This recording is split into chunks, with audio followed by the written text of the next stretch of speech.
وين نفر ما ريتا كنتي ما بتسمع لكم عم دجالة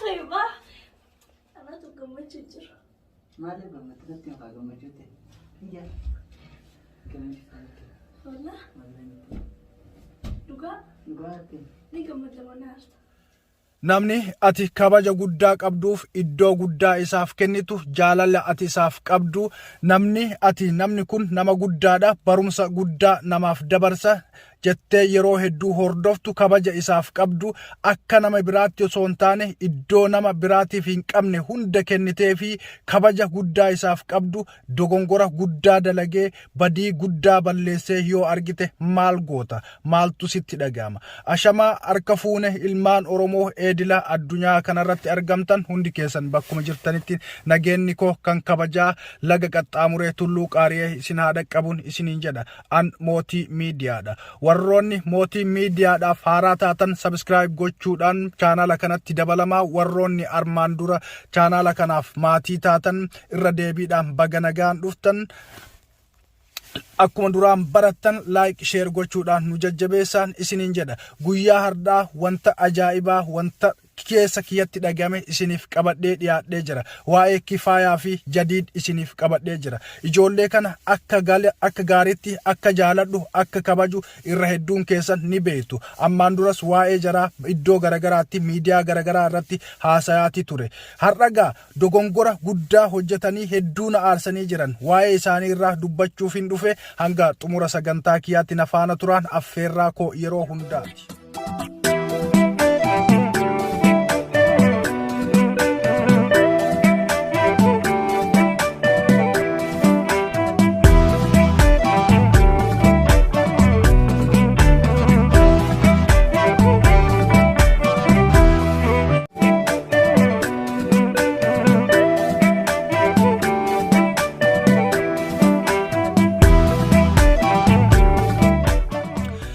Tole akkuma jalqaba irratti kaasuudhaaf yaaletti ijoollee kana Kifaayaa fi Jadiid hedduun jaalladha ijoolleen kun biyya Yaman keessa jiraatu wanta isaan dalaganitti irraa dubbachuudhaan duratti kabaja isaaniif qabu jaalala isaaniif qabu akkamitti akka isaan onnee kiyya keessa seenanii yeroo hunda viidiyoolee isaan dalagan hordofu na godhan maal irraa akka ta'e waa tokko dandeettii isaanii irraa beekumsa isaanii irraa uumama isaanii irraa amala isaanii irraa jechuun barbaada gara dogongora isaaniitti dhumarratti itti dhufa hanga xumura sagantaa kiyyaatti na faana turan ammas affeerraa kooti.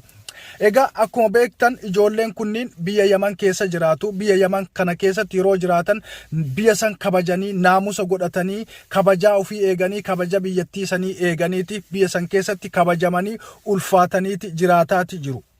kabajamtee jiraachuudhaaf jalqaba ati nama kabajuu qabda aadaa biyya sanii afaan biyya sanii akkuma ammaan dura jedhe kabajuun dirqama keeti Kifaayaa fi Jadiid biyya san keessatti kabajamanii ulfina isaanii eeggataniiti jiraatu naamusa addaa qabu wal kabajan jaalala waliif qabu jaalalli isaanii hedduu namatti tola hedduu nama gammachiisa jaalala isaaniititti namni inni naafne injiru anas dabalatee jechuudha dalagaan isaanii hojiin isaanii hedduu namatti tola viidiyooleen isaan oomishan viidiyooleen isaan dalaganii nu biraan gan hedduu kan namatti toluu fi qalbii namaa kan hawwatudha diraamaaleen jarri dalaydu piraankiiwwan jarri dalaydu piraankii ijoolleen kenna hedduun dalagan irraa adda bifa barnoota qabuun bifa naamusa qabuun naamusa isaanii eeggataniiti piraankiilee ajaa'ibaa kan hedduu nama gammachiisu kan barnoota addaa qabu nuuf hojjetaati turan Egaa jaalala irratti gara jaalalaatti yoo deebine jaalalli isaa waliif qaban romantik ta'e jechuudha akka ijoollee hindiitti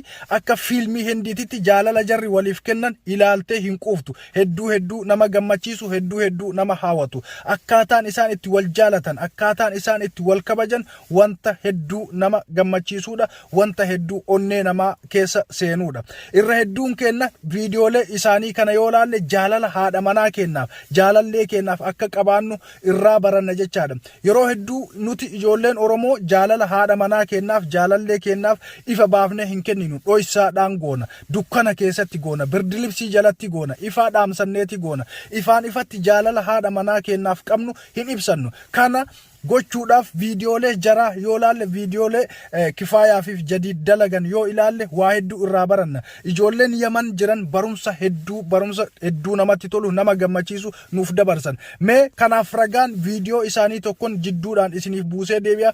Hanga xumura viidiyoo kanaatti na faana tura. Sana booda maal akkana godhan maal irratti akka isaanitti mufadheen isinii hima ammas na faana tura.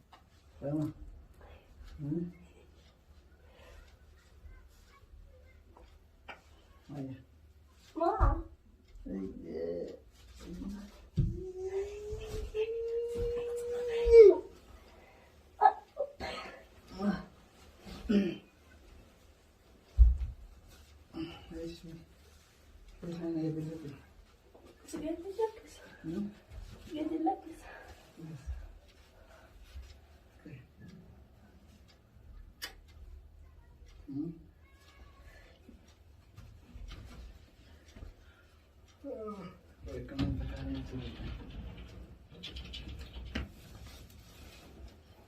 لا هاي ما مرة واحدة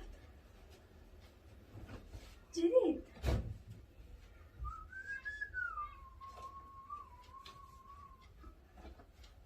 جديد اسمع لا خو يسيما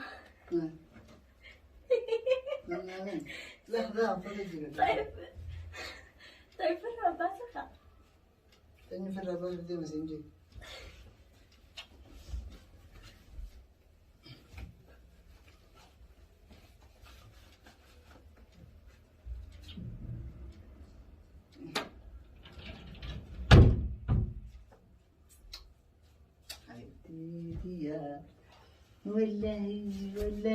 والله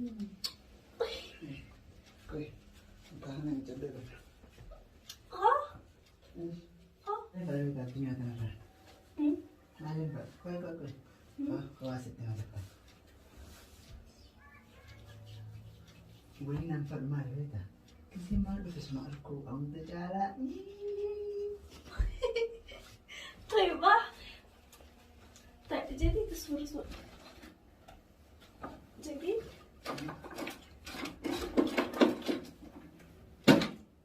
ماذا؟ خايفة ها؟ خايفة مالك؟ ليش دفتر روبوت؟ حركات اليوم ها؟ ايش فيه؟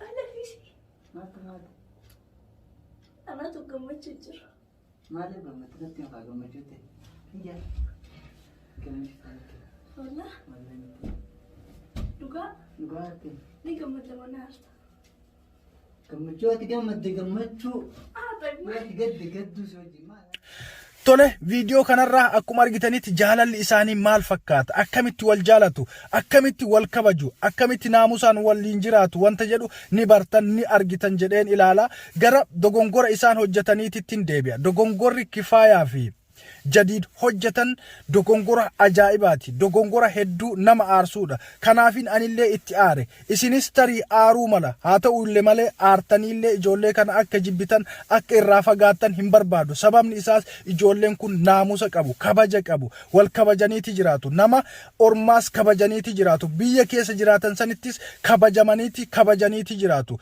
afaan ormaa kabajaniiti aadaa ormaa kabajaniiti akka afaan isaanii aadaan isaanii kabajamu akka namni isaan kabajee wajjin jiraatu godhaati jiru kanaaf isaan kabajuun hedduu nurraa barbaachisa nurraas eegama jechuudha chaanaala isaanis guddisuun dirqama kenna sababni isaas ijoollee naamusa qaban kana ijoollee babbareedoo miidhagoo akka wal jaalatan kana akka fiilmi hindiititti fiilmi jaalalaa nu barsiisan kanneen jajjabeessuun dirqama kenna jechuudha anis duraan itti aaree jalaa baya jechuu ture amma garuu gaabbee jira jalaaf hin ba'u maal dogongoran badiin isaanii maa inni yoo jettanii na gaafattan gaafachuun keessanis hinafu dogongorri isaan dogongoran wal jaalachuu isaaniiti wal kabajuu isaaniiti haalaan ala darbanii wal jaalatuun isaanii kun akka aan itti aaru akka aan itti hinaaffaa keessa darbee akka isaanitti aaru na godhee jira jaalala kana bifa isaan waliif ibsatan kanatti ijoolleen keenya hedduun waliif hin ibsatan dhoysaadhaan waliif ibsina wanta dalayin hunda yooma wal jaalannellee yooma wal kabajnellee akka isaanii kanatti ifatti baafnee waliin jaalannu kun anaaf akka isaanitti aaru akka isaanitti mufatu na godhee jira Sababni isaas hinaaffaan yoo daangaa darbe nama tokko akka itti aartu akka jibbitu si godha. Hinaaffaa kiyya kana ammoo keessatti qaqqabadhee dirqamaan isaan jala akka turuu fi akka jajjabeessu uf godhu ittiin jira malee hinaaffaan kiyya likkii darbee daangaa darbee ijoollee kana hanga jibbuu sakkaatti nageessaati jira. Haa ta'u malee hinaaffaan uguruunuu nama hin geettu gaa. Mootii hinaaffaa kana dhaabi kaa. Ijoolleen haa wal jaalatan, haa wal kabajan, haa waliin jiraatan, haa waliif jiraatan, haa horan, haa baay'atan. Hinaaffaan bu'aa hin qabu. Mootii irraa dhaabbadhu jedheeti yeroo kophaa koo jiru uf gorsa. Hinaaffaa kiyya kana kan hangana bayee badhetti alatti mul'atu kana maaf miidiyaa irratti baasee hin dubbanne? Warroonni hinaaffaa guddatan maaf narraa hin baranne wanta jedhutu keessa kiyyatti dhagahame gara miidiyaatti fide. Egaa ijoollee keenya kanniin Jadiidii fi Kifaayaa akka jajjabeessitan isin gaafadha. Gamanumaan jechaadha. Ijoollee babbareeda kanniin mimmiidhagoo kanniin naamusa waliif qaban, kabaja waliif qaban kanniin jabeessuun dirqama kennan jedha. Egaa namni akka kiyyaatti hinaaffaa qabu badhetti baasee dubbachuunis hedduu barbaachisaadha. Hinaaffaa garaa keessatti qabatanii taa'uun hisdiidha. Hisdiidha ammoo wanta fokkisaadha. Walitti hassaduun hisdii walitti godhuun barbaachisaa miti. Anis hinaaffaa ijoollee kanarratti duraan qabataa ture kaasee jira. Maasalaamaa jedheeni jira amma booda nin kabaja akkuma duraaniititti nin jaaladha. Jala deemee viidiyoo isaanii nin daawwadhaaf isinis daawwadha. Kabajaanii guddisaanii iddoo guddaan gaa akkuma diinni wal gargaarutti wal guddisutti ijoollee keenya kana haa guddisnuun isiniin jedha. An kan isin faana ture mootii miidiyaadha. Warroonni mootii miidiyaadhaaf maatii hin taane ammuma sabiskiraayib gochuudhaan maatii ta'aa fi mootii miidiyaa jajjabeessaa guddifadha. Warroonni armaan dura maatiif nuu taatan baga nagaan dhuftan irra deebiidhaan viidiyoon kiyya kaardhaa isa kana fakkaataa viidiyoo biraatiin hanga yeroo biraa walitti deebinutti horaa bulaa deebana. Bye bye.